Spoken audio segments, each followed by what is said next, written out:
వచ్చింది నిన్నటి దినాన. అవును కదండి. నిన్నటి దినాన క్రిస్మస్ రావడము, ఈరోజు శుక్రవారం రావడము మనకెంతో సంతోషకరం. అది కూడా చివరి శుక్రవారం. చాలామందికి సెంటిమెంట్ ఉంటుంది, లాస్ట్ ఫ్రైడే రోజు చర్చెస్లలో ఉండాలి అని. ఉమెన్స్కి అయితే ఇంకెక్కువ ఉంటుంది. కొంతమంది అయితే చాలా ఫాస్టింగ్స్లలో కూడా ఉంటారు. కాబట్టి ఈ శుక్రవారము మనం లేఖనాలు పరిశీలించి చదువుకొని కొన్ని మాటలు జ్ఞాపకం చేసుకుందాం. యేసుక్రీస్తు ప్రభువారు పుట్టినప్పుడు ఎంతమంది స్త్రీలు అక్కడ ఉన్నారు, ఏ సందర్భాల్లో ఉన్నారో కొంతమంది స్త్రీలను మనం జ్ఞాపకం చేసుకుందాం. అంతకంటే ముందు మత్తయి సువార్త 1వ అధ్యాయంలో మనం చూసుకున్నట్లయితే, మత్తయి సువార్త 1వ అధ్యాయంలో మనం చూసుకున్నట్లయితే 1వ వచనంలో, అబ్రహాము కుమారుడగు దావీదు కుమారుడైన యేసుక్రీస్తు వంశావళి. ఇక్కడ వంశావళి గురించి జ్ఞాపకం చేయబడి ఉన్నది. అబ్రహాము కుమారుడగు దావీదు వంశావళి. అబ్రహాముకు దావీదు ఎలా కుమారుడయ్యారండి? అబ్రహాముకు దావీదు ఎలా కుమారుడు కాగలిగాడు అంటే, ఆది కాండంలో మనం చూసుకున్నట్లయితే అబ్రహాము గురించి రాయబడి ఉంది. మరి అబ్రహాము చాలా విశ్వాస గల వ్యక్తి, అవునా కాదా? తన జీవితంలో ఎంతో విశ్వాసం కలిగి జీవించినట్లుగా మనం చూస్తున్నాము. ప్రతి పురుషుని విజయం వెనక ఒక స్త్రీ అనేవాళ్ళు ఉంటారు. అదేవిధంగా అబ్రహాము అంత విశ్వాసంగా ఉండడానికి కారణము తన భార్య అయిన శారాయి, తల్లి అయిన శారాయి. మరి శారాయి తన జనాంగము, తన తల్లి, తన బంధుమిత్రులందరూ, ఇదిగో నువ్వెందుకు వెళ్తున్నావు, అబ్రహాము తెలియక పని వదులుకొని ఉట్టి మాటలు పట్టుకొని ప్రయాణిస్తున్నాడు అన్నప్పుడు తను ఏమంటా తెలుసా? ఇదిగో నా భర్త నమ్మిన దేవుడే నా దేవుడు, నా భర్త జనులే నా జనులు అని తన భర్త వెంబడి విశ్వాసముతో నడుము కట్టి ప్రయాణించినట్లుగా మనం చూస్తున్నాము. తను ఏ రీతిగా లోబడ్డాదో పేతురు రాసిన పత్రిక 3వ అధ్యాయం, మొదటి పేతురు పత్రిక 3వ అధ్యాయము 6వ వచనంలో ఉంటుంది, తన భర్తని యజమానుడా అని పిలిచింది అని. మరి ఇక్కడ మనం చూసుకున్నట్లయితే మరి అబ్రహాముతో దేవుడు మాట్లాడాడు. మరి అబ్రహామును విశ్వాసులకు తండ్రిగా ఎంచాడు. కాబట్టే అబ్రహాము నుండి దావీదు వరకు ఒక తరముగా దేవుడు ఎన్నుకున్నట్లుగా మనము చూస్తున్నాం. ఎన్ని తరాలండి? 14 తరములు అని రాయబడి ఉంది. అయితే ఇక్కడ మనం చూసుకున్నట్లయితే పరిశుద్ధ గ్రంథంలో, దీనిని గూర్చి ఆయన ఆది నుండి తన పరిశుద్ధ ప్రవక్తల నోట పలికించెను. హల్లెలూయా. దీనిని గూర్చి ఆది నుండి తన పరిశుద్ధ ప్రవక్తల చేత పలికించెను. పరిశుద్ధమైన ప్రవక్తలు అంటే మనం అనుకుంటాము దేవుని లేఖనాల్లో మాట్లాడుతుంటే, కొంతమంది చాలామంది అంటారు నేటి దినాల్లో బైబిల్ని సరిగా చదవక ఏమంటారు, పై జ్ఞానంతోని ఏదో నలుగురు చెప్తున్నారు కదా, ఫోన్లో వాక్యం విన్నాం అయిపోయింది, ఈరోజు ఈ పాస్టర్ ఇది చెప్పిండు, దాని గురించి వాదన చేస్తాం, పలానా పాస్టర్ ఇది చెప్పిండని. కానీ ఆ పాస్టర్ చెప్పిన దాని కింద ఏముందో పరిశీలించి చదవం. కాబట్టి అలా అనుకుంటారు. కానీ ఇక్కడ దేవుని వాక్యం ఏమని తెలుసా? దానిని గురించి ఆయన ఆది నుండి తన ప్రవక్తల నోట పలికించెను. దేనిని గురించి అండి? పరిశుద్ధ గ్రంథంలో రాయబడిన ప్రతి ఒక్క మాట గురించి. నేటి దినంలో నీవు నేను అనుభవిస్తున్న మన జీవితంలో దేవుడు మాట్లాడుతున్న మాటలు కానీ, ప్రతి ఒక్క అనుభవాన్ని కానీ దేవుడు ఎక్కడ వాళ్ళకి ఇచ్చాడండి? ఆది నుండి, సృష్టికి పునాది వేయబడక ముందుకే, జగతికి పునాది పుట్టకమునుపే దేవుని యొక్క తలంపుల్లో మనం ఉన్నాము. కాబట్టే ఆ తలంపునకు సృష్టి ఏ రీతిగా వెళ్ళబోతుంది, ఏ రీతిగా అంతం కాబోతుంది అనేది ఆయనకు తెలుసు. కాబట్టే అక్కడ దేవుడు ప్రవక్తల నోట మన గురించి పలికించాడు. ఇక్కడ కింద చదువుకున్నట్లయితే, దీనిని గూర్చి ఆయన ఆది నుండి తన ప్రవక్తల నోట పలికించెను. ఆయన మన పితరులను కరుణించుటకును. ఎవరిని కరుణించుటకండి? మన పితరులు అంటే మన ముందున్న వాళ్ళు, మన తాతలు, ఇట్లా వాళ్ళందరూ ఎవరైతారు? మనకి పితరులు అవుతారు కదా. వారిని కరుణించుటకును తన పరిశుద్ధ నిబంధనను, అనగా తన తండ్రి అయిన అబ్రహాముతో తాను చేసిన ప్రమాణమును జ్ఞాపకము చేసుకొనెను. హల్లెలూయా. ఎవరితో ప్రమాణం చేశాడండి? అబ్రహాముతో ప్రమాణం చేశాడు అని కాడ మనం ఒకళ్ళు జ్ఞాపకం చేసుకోవచ్చు. ఎవరిని తెలుసా అండి? అబ్రహాముతో ప్రమాణం చేసిండు అన్నప్పుడు లోతు కుటుంబాన్ని. ఎవరిని? లోతు కుటుంబాన్ని. ఆ సొదొమ గొమొర్రా పట్టణం అంతా నాశనమైపోయే సిచ్యువేషన్స్లో అబ్రహాం ఏమంటాడంటే, ఇదిగో దేవా, అక్కడ ఒక 10 మంది నీతిమంతులుంటే ఆ ప్రాంతాన్ని నాశనం చేయకుండా ఊరుకుంటావా అని అడుగుతాడు. అదేవిధంగా అక్కడ ఒక 2 నీతిమంతులుంటే, ఒక 3 నీతిమంతులుంటే, ఒక 5 నీతిమంతులుంటే అని అడుగుతాడు. అవునా కదా? అంటే ఒకరిని రక్షించాలి, ఒకరిని మరణం నుండి తప్పించాలి, ఒకరికి మేలే జరగాలి కానీ కీడు జరగొద్దు అని ఆలోచించే వ్యక్తిత్వం గలవాడు అబ్రహాము. మరి అందుకనే దేవుడు ఏం చేశాడంటే అబ్రహామును దేవుని యొక్క స్నేహితునిగా ఎంచుకున్నాడు. స్నేహితుడు అని ఎవరిని అంటామండి మనం? మన గురించి ఆలోచించేవారు, మనకు మంచి చేసేవారినే స్నేహితుడు అంటాం. అవునా కదా?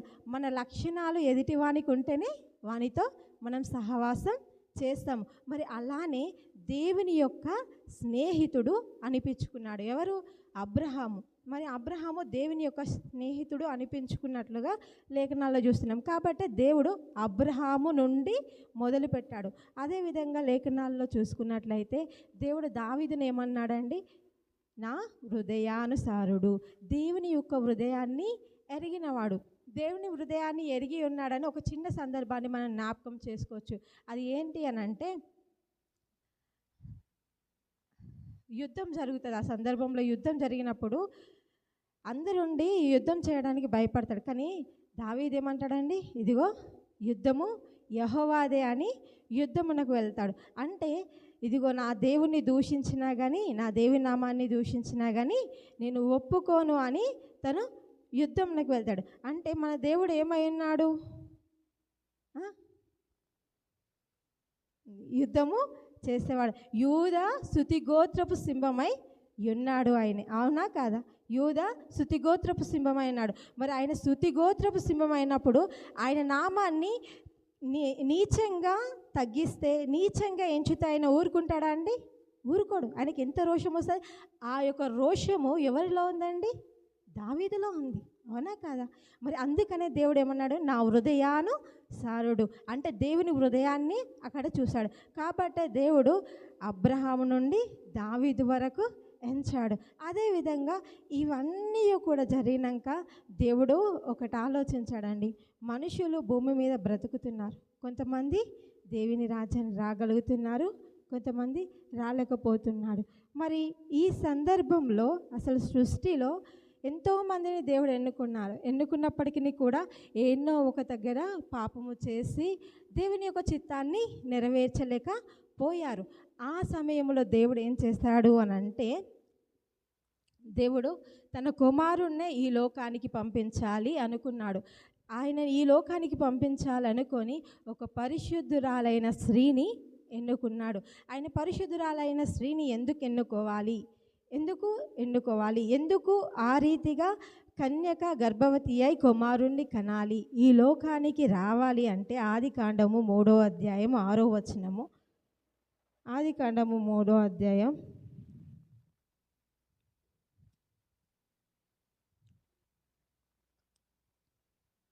'స్త్రీ ఆ వృక్షము ఆహారమునకు మంచిదియు కనులను అందమైనదియు వివేకమిచ్చు రమ్యమైనదియునై ఉండుట చూచినప్పుడు ఆమె దాని ఫలములలో కొన్ని తీసుకొని తిని తనతో పాటు తన భర్తకును ఇచ్చెను, అతడు కూడా తినెను. హల్లెలూయా. స్త్రీ ఏం చేసిందండి? తన భర్తను వదిలేసి ఒంటరిగా ప్రయాణిస్తూ వచ్చింది. అక్కడ తన భర్తకు లోబడిందా అండి? లోబడలే. ఫస్ట్ ఆ వృక్ష ఫలములను తను తిని 3 నుండి ఈ వచనం మొత్తం మనం చూసుకున్నట్లయితే అదే సందర్భం రాయబడి ఉంటుంది. చదువుకోవడానికి మనకు సమయం లేదు కాబట్టి తన భర్తకు లోబడకుండా తను ఏం చేసింది? ఆ వృక్ష ఫలములను ఇస్తే తిన్నది. అదే శారా ఏం చేసిందండి? విశ్వాసురాలకు తల్లి ఆమె. మరి ఆమె ఏం చేసింది? నా భర్త నమ్మిన దేవుడే నా దేవుడు, నా భర్త ప్రజలే నా ప్రజలు, నా భర్త బంధువులే నా బంధువులు అని తల్లిని, తండ్రిని, బంధుమిత్రులను వదిలి ప్రయాణించి వెళ్ళినట్లుగా మనం చూస్తున్నాము. తన భర్తను యజమానుడా అని లోబడినట్లుగా మనం చూస్తున్నాము. ఇక్కడ ఈ స్త్రీ ఏం చేసిందండి? తన భర్తకు లోబడలేదు, కానీ తిరిగి తన భర్తకే ఇదిగో ఈ పండు నీవు తిను అని నేర్పించినట్లుగా మనం చూస్తున్నాము. కాబట్టి అక్కడ ఆ పండు తినడం వలన కలిగిన పాపం ఏంటి, ఆ పాపమునకు పరిహారం ఏ రీతిగా జరిగింది అనేది మనం జ్ఞాపకం చేసుకుందాము.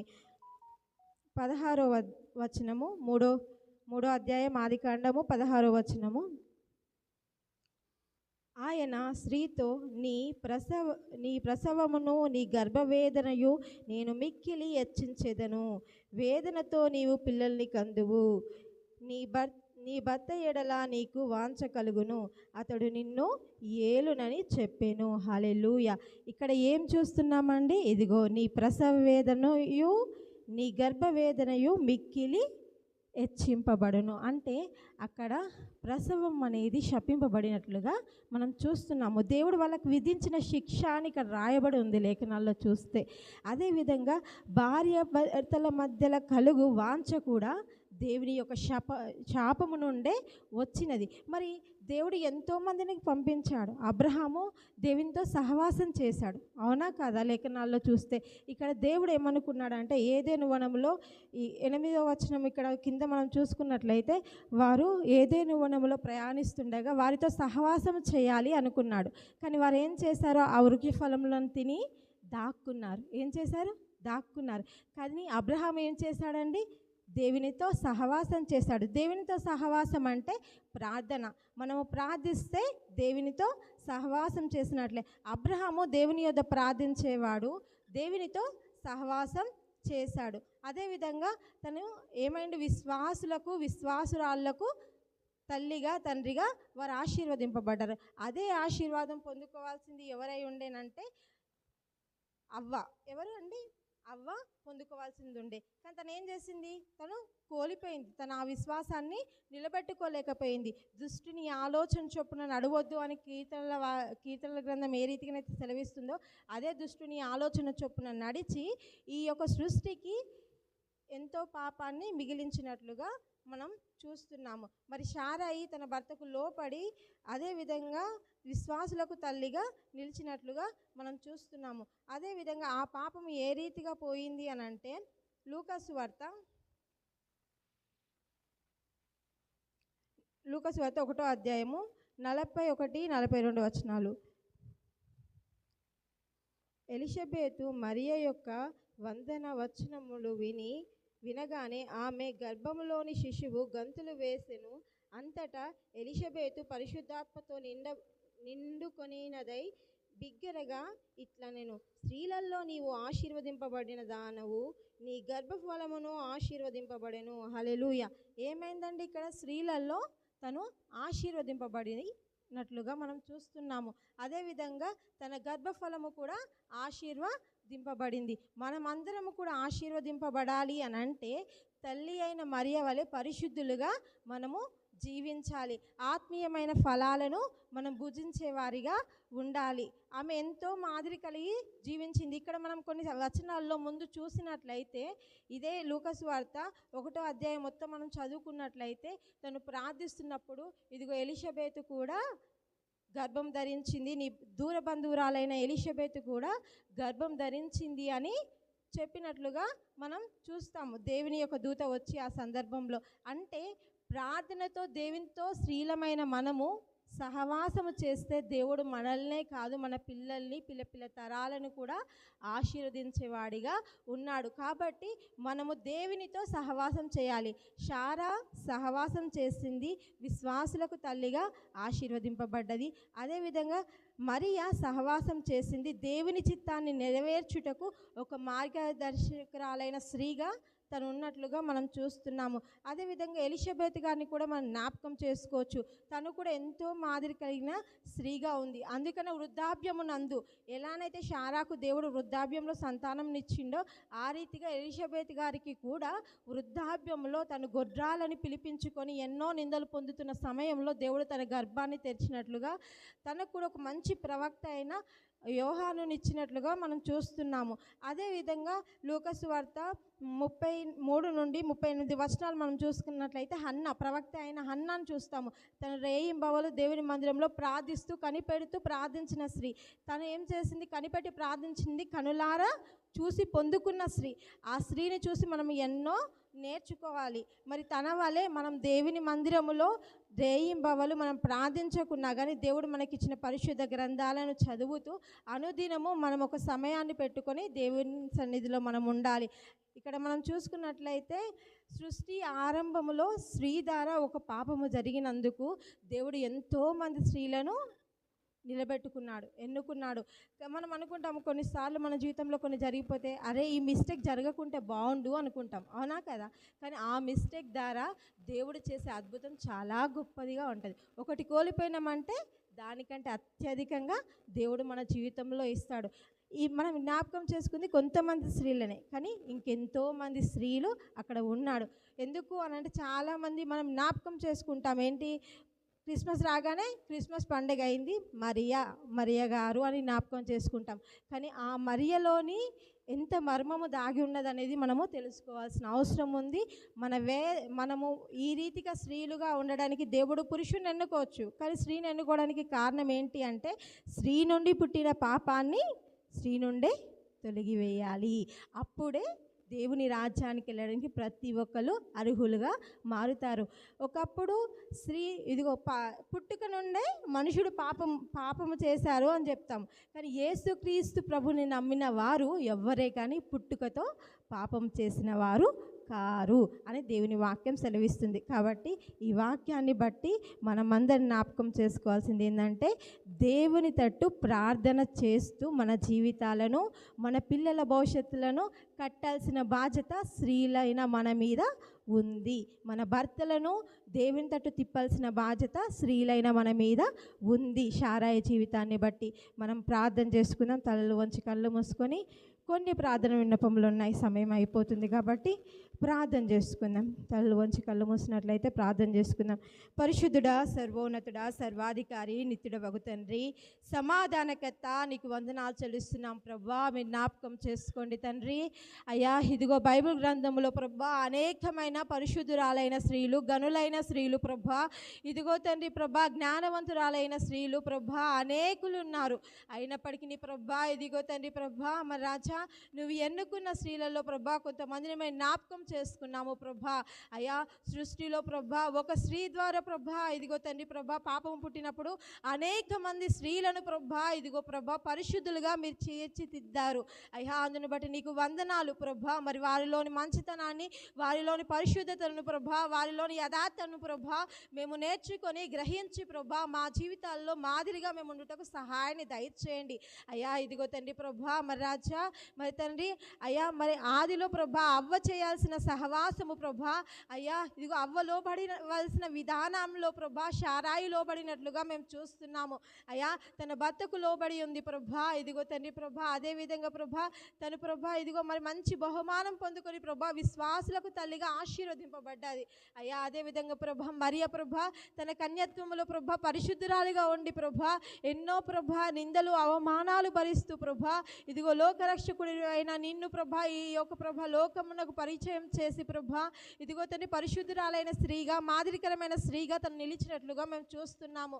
అయ్యా మరి అదేవిధంగా ప్రభా ఇదిగో రాజా ఎలిషబెత్ గారు ప్రభా గొడ్రాలను పిలిపించుకొని వృద్ధాప్యంలో ప్రభా ఇదిగో తండ్రి ప్రభా అయ్యా మంచి ప్రవక్తకు తల్లిగా మిగిలినట్లుగా మేము చూస్తున్నాము. అయ్యా మరి ఎలాంటి శ్రమలు ఎదురైనప్పటికీ, ఎలాంటి ప్రతిఫలము మా జీవితాల్లో లేనప్పటికీ ప్రభా ప్రభు కొరకు మేము జీవిస్తే ప్రభా అయ్యా ఖచ్చితంగా నీవు ప్రతిఫలం ఇచ్చేవాడవని, అయ్యా ఈ లోకంలో ప్రతిఫలం లేనప్పటికీ ప్రభా పరలోక రాజ్యంలో ప్రతిఫలము కలదని నీవు మాట్లాడుతున్నావు. అయ్యా అన్నా ప్రభా రేయి భగవలు కన్నీటి ప్రార్థన చేస్తూ నీ యొక్క మందిరంలో ఉన్నట్లుగా మేము చూస్తున్నాము. అయ్యా మా జీవితాల్లో కూడా అనుదినము ప్రభా ప్రార్థన చేస్తూ నీతో సమయం గడపాల్సిందిగా తనను బట్టి మేము నేర్చుకుంటున్నాము ప్రభా. అందును బట్టి నీకు వందనాలు చెల్లిస్తున్నాము తండ్రి. ఇదిగో రాజ్య మరి అదేవిధంగా ప్రభా మేము ప్రార్థిస్తున్నాము తండ్రి. సంఘాన్ని సంఘ బిడ్డల్ని మీరు జ్ఞాపకము చేసుకోండి. ప్రతి ఒక్కరిని మీరు దీవించండి, ఆశీర్వదించండి. అయ్యా ఇదిగో రాలేకపోయిన ప్రతి స్త్రీలను మీరు జ్ఞాపకము చేసుకోండి ప్రభా. ఎలాంటి పరిస్థితులలో, ఎలాంటి స్థితిగతులలో, అయ్యా ఎలాంటి అనారోగ్య పరిస్థితులలో వారు రాలేకపోయారో ప్రభా, నీ రాకట ఆలస్యమైతే మరొకసారి వచ్చులాగున వారి పరిస్థితులను అనుకూలపరచుమని అడుగుచున్నాము తండ్రి. నీకు వందనాలు చెల్లిస్తున్నాం ప్రభా. అయ్యా అదేవిధంగా మీరు జ్ఞాపకం చేసుకోండి ప్రభా. ఇదిగో తండ్రి ప్రభా దాసన కుటుంబం మొదలుకొని మోషాన కుటుంబం వరకు అయ్యా ప్రతి కుటుంబాన్ని మీరు జ్ఞాపకం చేసుకోండి. అయ్యా ఇదిగో ప్రతి కుటుంబాన్ని మీరు దీవించండి, ఆశీర్వదించండి. అయ్యా ప్రార్థన విన్నపంలు ఇచ్చిన ప్రతి బిడ్డను కూడా మీరు జ్ఞాపకం చేసుకోండి ప్రభా. అయ్యా శాంతకు కుమార్తె యొక్క వివాహం నిమిత్తమై ప్రార్థిస్తున్నాము ప్రభా. అయ్యా మరి తండ్రి ఎవరినైతే ప్రభా అయ్యా మరి ప్రభా వారు కోరుచున్నారో ప్రభా, నీ చిత్తంలో ఎవరైతే ప్రభా అయ్యా తనకు ప్రభా ఇదిగో ప్రభా సాటి అయిన సహాయకుడిగా నువ్వు ఎన్నుకొని ఉన్నావో అయ్యా వారు దొరుకుటకు సహాయాన్ని దయచేయండి. నీ కృపను చూపించుమని అడుగుచున్నాము ప్రభా. ఇదిగో ప్రభా మరి మా లక్కపల్లి ప్రాంతంలో వివాహము కాని వారిని అయ్యా ఇంకెంతమంది బిడ్డలైతే వివాహము కాక బాధపడుతున్నారో వారందరికీ వివాహం అవటకు సహాయాన్ని దయచేయండి. గర్భఫలము లేని పిల్లలకి గర్భఫలము దయచేయండి ప్రభా. అయ్యా ఇదిగో ఉద్యోగాలు లేని వారికి ఉద్యోగాలు అనుగ్రహించమని అడుగుచున్నాము ప్రభా. అయ్యా మరి తండ్రి ప్రభా ఆర్థిక స్థితిగతులు సరిగా లేని వారికి ఆర్థిక స్థితిగతులు మెరుగుపరచండి ప్రభా. అయ్యా వృత్తి ధర్మమును బట్టి పని చేయుచున్న ప్రతి ఒక్కరిని ప్రభా మీరు జ్ఞాపకం చేసుకోండి ప్రభా. అయ్యా డ్యూటీస్ చేస్తున్న వారిని మీరు జ్ఞాపకం చేసుకోండి తండ్రి. అయ్యా ఇదిగో ప్రభా ఉదయం మొదలుకొని సాయంత్రం వరకు తండ్రి వారి రక్తంను ప్రభా చెమటగా మార్చి ప్రభా కష్టపడుతున్న ప్రతి ఒక్కరి ప్రభా అయ్యా చేతుల కష్టాజితాన్ని మీరు అనుగ్రహించండి. అయ్యా ప్రభా ఎంతో పని చేసి ప్రభా తగిన ప్రతిఫలము లేక దుఃఖిస్తున్న ప్రతి ఒక్కరిని ప్రభా మీరు జ్ఞాపకము చేసుకోండి. ఆ కుటుంబాలకు ప్రభా ప్రతిఫలాన్ని ఈ దినమున మీరు అనుగ్రహించమని ప్రార్థిస్తున్నాము తండ్రి. ఇదిగో ప్రభా అనాథలను, విధవరాలను, వికలాంగులను, అంగవైకల్యులను ప్రభా ఇదిగో తండ్రి ప్రభా కుష్ఠరోగులను మీరు జ్ఞాపకము చేసుకోండి తండ్రి. వారిని ముట్టండి, స్వస్థపరచండి ప్రభా. నీ కృపను చూపించమని అడుగుచున్నాము ప్రభా. అయ్యా వారు ఏమైతే ప్రార్థిస్తున్నారో ఆ ప్రార్థనలకు మీరు ఆమేన్ సమాధానమును దయచేయండి. అయ్యా అదేవిధంగా ప్రార్థిస్తున్నాము ప్రభా. ఇదిగో రాజ్యా మరి తండ్రి తాగుబోతులను, వ్యభిచారులను, లంచగొట్లను మీరు మార్చండి ప్రభా. ఇదిగో దొంగల్ని మీరు మార్చండి ప్రభా. ఏ స్థితులలోనైతే ఏ పరిస్థితుల చేత అయ్యా ఏ మానసిక ఒత్తిడి చేత వాళ్ళు ఆ రీతిగా మారి ఉన్నారో వాటి నుండి విముక్తి దయచేయండి ప్రభా. ఇదిగో తండ్రి ప్రభా మరి అనేక మంది యవనస్తులు ప్రభా సాతానునికి ప్రభా లోగితైపోతున్నారు ప్రభా. అయ్యా వాని యొక్క ప్రభా బంధకాల చేత ప్రభా బంధింపబడుచున్నారు ప్రభా. అయ్యా యవనస్తులకు విముక్తి దయచేయమని ప్రార్థిస్తున్నాము తండ్రి. ఇదిగో రాజ్య అదేవిధంగా ప్రార్థిస్తున్నాము ప్రభా. ఇదిగో ప్రభా మరి అదేవిధంగా ప్రభా గర్భిణీ స్త్రీలను మీరు జ్ఞాపకం చేసుకోండి. అయ్యా బాలంతలను మీరు జ్ఞాపకం చేసుకోండి ప్రభా. చంటి పిల్లలు మీరు జ్ఞాపకం చేసుకోండి ప్రభా. అనారోగ్యంతో ఉన్న వారిని మీరు జ్ఞాపకం చేసుకోండి తండ్రి.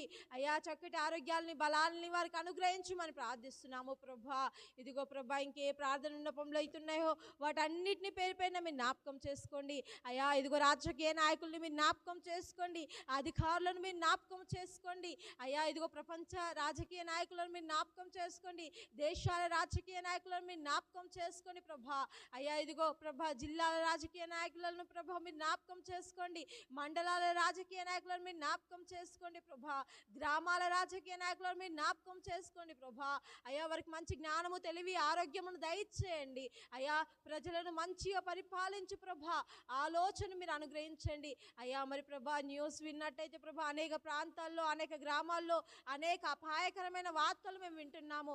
అయ్యా మరి అలాంటి వార్తలు మేము వినకుండా సహాయాన్ని దయచేయండి. అయ్యా అపాయాల నుండి అందరినీ రక్షించమని అడుగుచున్నాము. అయ్యా ఎవరెవరైతే అపాయాల్లో ప్రాణాపాయకరమైన స్థితిలో ఉన్నారో అయ్యా వారిని మీరు బాగుపరచండి. అయ్యా మరణ స్థితిలో ఉన్న వారిని లేవనెత్తండి ప్రభా.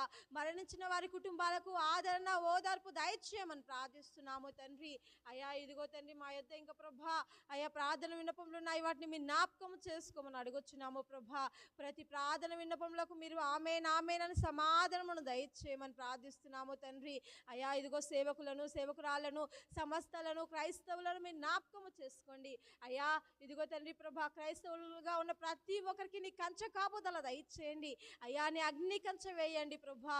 ఎన్నో ఇరుకుల చేత, ఇబ్బందుల చేత, హింసల చేత ప్రభా అయ్యా క్రైస్తవులు బాధపడుచున్నారు అయ్యా ప్రభా. ఇదిగో తను గురి అవుతున్నారు ప్రభా. వాటి నుండి వారికి విముక్తి దయచేసి మీరే ప్రభా ఇదిగో రాజా మీ కృపను, మీ వాత్సల్యతను చూపించమని అడుగుచు అయ్యా. ఇదిగో ప్రభా, ముఖ్యంగా మా సంఘాన్ని కూడా మీరు జ్ఞాపకం చేసుకోండి. ఎక్కడెక్కడైతే చర్చెస్ కన్స్ట్రక్షన్స్ ఉన్నాయో అవన్నీ జరుగుటకు సహాయాన్ని దయచేయండి. ఏ సంఘంలో అయితే ఏ పరిస్థితులలో బాధపడుచున్నారో వాటన్నిటికీ మీరు ప్రభా సమాధానమును దయచేయమని అడుగుచున్నాము. ఇదిగో ప్రభా, మరి సమస్తలలో కూడా ప్రభా మీరు జ్ఞాపకం చేసుకోండి. ప్రతి సమస్తను మీరు దీవించి ఆశీర్వదించమని అడుగుతూ అయ్యా. ఇదిగో ప్రభా, మా యొక్క ప్రభా బ్యాప్టిస్ట్ ఫీల్డ్ని కూడా మీరు జ్ఞాపకం చేసుకోండి అయ్యా. మా లక్కపల్లి సంఘాన్ని ప్రభా ఇదిగో బ్యాప్టిస్ట్ ఫీల్డ్లో ఉన్న ప్రతి సంఘాన్ని కూడా మీరే జ్ఞాపకం చేసుకోమని అడుగుచు ఇదిగో తండ్రి సాయంత్రకాల ప్రేయర్కి వచ్చిన ప్రతి ఒక్క స్త్రీని ప్రభా, వారి కుటుంబాలని, వారి పిల్లల్ని, వారి భర్తల్ని ప్రభా మీరు జ్ఞాపకము చేసుకొని మీరే దీవించి ఆశీర్వదించమని అడుగుతూ అయ్యా. ఇదిగో ప్రభా, ఈ ప్రతి ప్రార్థనను నీ బంగారు పాదాల చింత పెడుతూ నన్ను నేను తగ్గించుకుంటూ నీ నామం నచ్చిస్తూ నీ రాకడ ఆలస్యమైతే మరొకసారి స్తుతించి గణపరిచి ఆరాధించే భాగ్యము దయచేయమని నరుడైన యేసుక్రీస్తు వారి అతి పరిశుద్ధ నామములో అడిగి వేడుకుంటున్నాము తండ్రి. ఆమేన్ ఆమేన్. పరలోక ప్రార్థన చెప్పుకుందాం. పరలోకమందున మా తండ్రి, మీ నామం పరిశుద్ధపరచబడునుగాక, నీ రాజ్యం మాకు వచ్చునుగాక, నీ చిత్తం పరలోకమునందు ఎలాగో అలాగూ భూమి యందు నెరవేరునుగాక. మా అనుదిన ఆహారం నేడు మాకు దయచేయము. మా ఇలా అపరాధం చేసిన వారిని మీరు క్షమించిన ప్రకారం మా అపరాధములను మీరు క్షమించండి. మమ్మ శోధనలు దయక దృష్టి నుండి తప్పించండి. ఎందుకనగా రాజ్యం, శక్తి, బలము, మహిమ, నియంత్రం నీవైనావు తండ్రి. Amen amen amen. Praise the lord.